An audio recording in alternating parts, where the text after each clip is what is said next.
Assalamualaikum warahmatullahi wabarakatuh.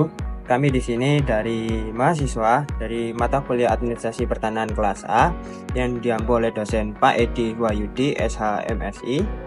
Sebelumnya kami menjelaskan tentang materi kami. Kenalkan, saya Yohanes Christopher. Saya tidak sendiri, saya dengan Muhammad Rizky Bayrusi. Nah, kami di sini akan menjelaskan seputar dengan administrasi pertanahan dan juga sistem pendaftaran tanah. Akan dijelaskan oleh teman saya. Yang pertama adalah sistem pendaftaran tanah.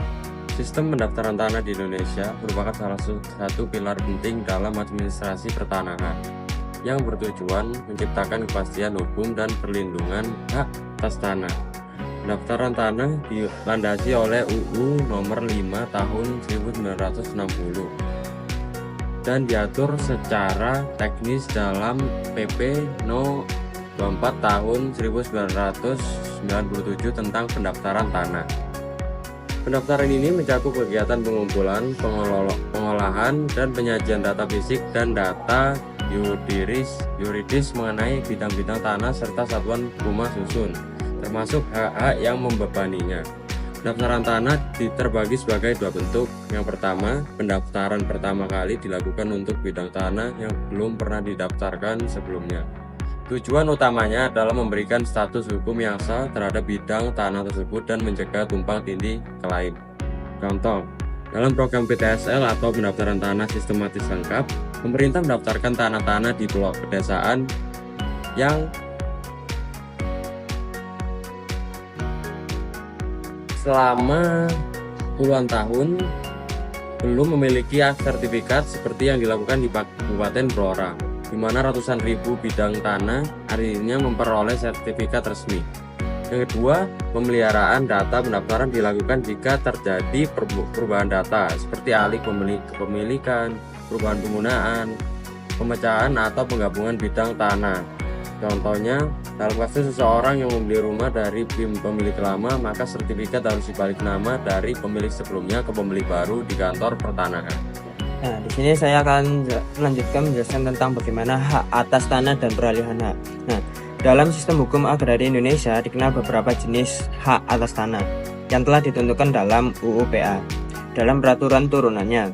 Nah, hak tersebut antara lain ada hak milik.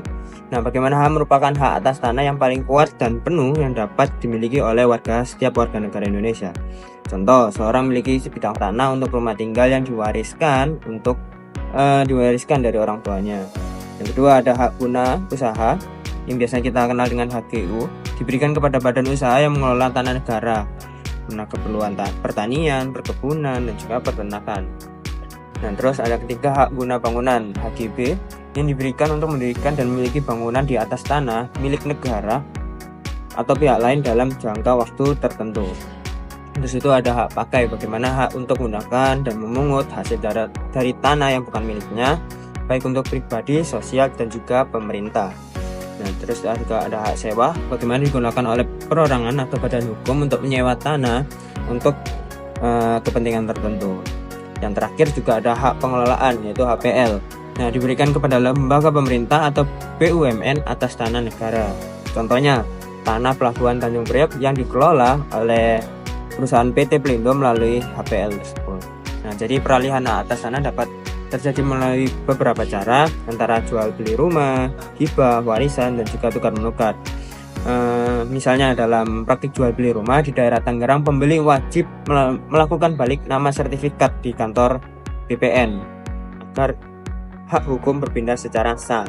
Sementara dalam kasus warisan, ahli waris harus mengurus penetapan ahli waris dan permohonan sertifikat baru.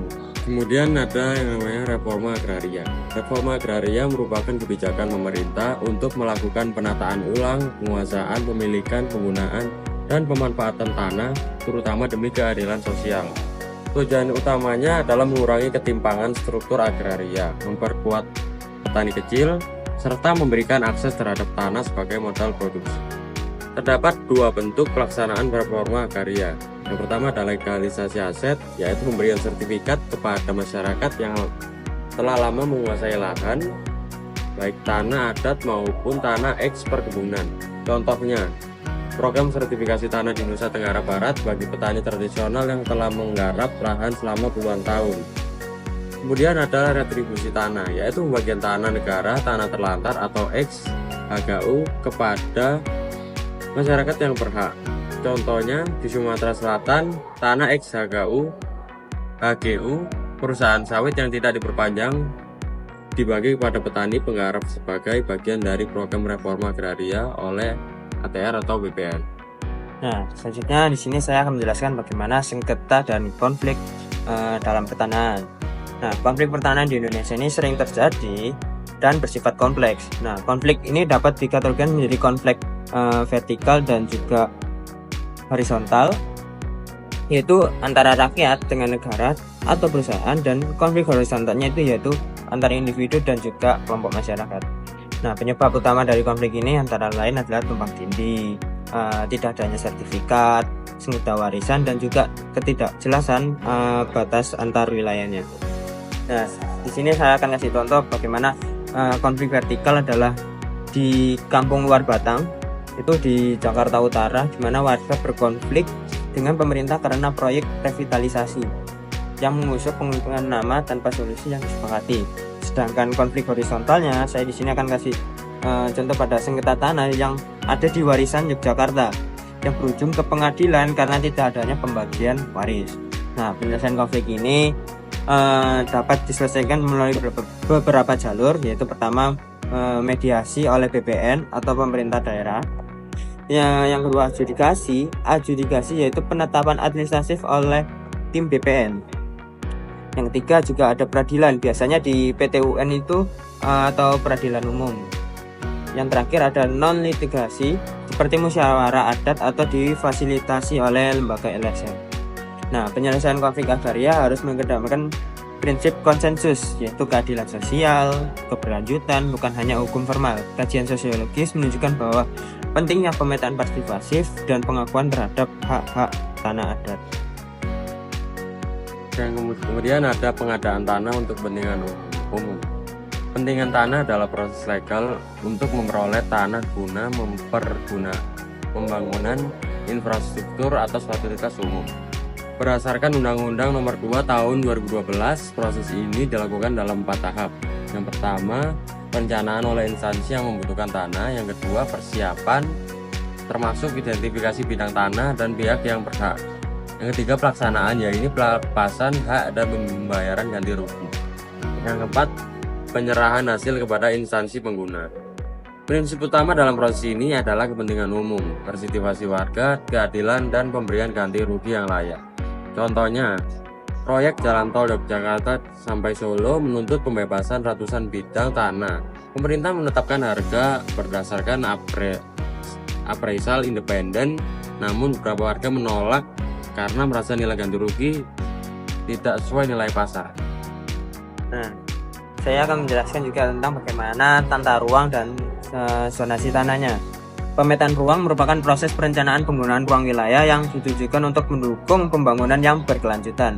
Ini berada di dalam Undang-Undang Nomor 26 Tahun 2007 yang menyatakan bahwa rencana tata ruang harus mencakup RT/RW. Nah, RT/RW itu adalah rencana tata ruang dan juga wilayah.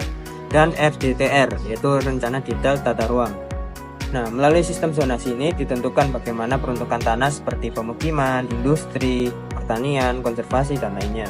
Nah, zonasi juga sangat penting untuk menghindari penggunaan lahan yang tidak sesuai dengan fungsi ekologisnya maupun sosialnya. Di sini saya kasih contoh sebagai di Kota Bandung terdapat kawasan yang ditetapkan sebagai zona resapan air, sehingga di situ tidak boleh dibangun bangunan komersial. Namun karena lemahnya pengawasan, banyak zona ini berubah fungsi menjadi kawasan hunian yang kemudian menyebabkan banjir lokal. Di sini saya akan juga menyampaikan keresahan kami, penutup kami, bahwa administrasi pertanahan di Indonesia juga memiliki peran yang strategis dalam mewujudkan keadilan sosial dan tata kelola sumber daya berkelanjutan. Pendaftaran tanah, perlindungan hak, reforma agraria, pengadaan tanah, serta sinkronisasi tata ruang merupakan komponen yang penting yang harus diperkuat secara bersama. Kami mohon maaf jika ada kesalahan.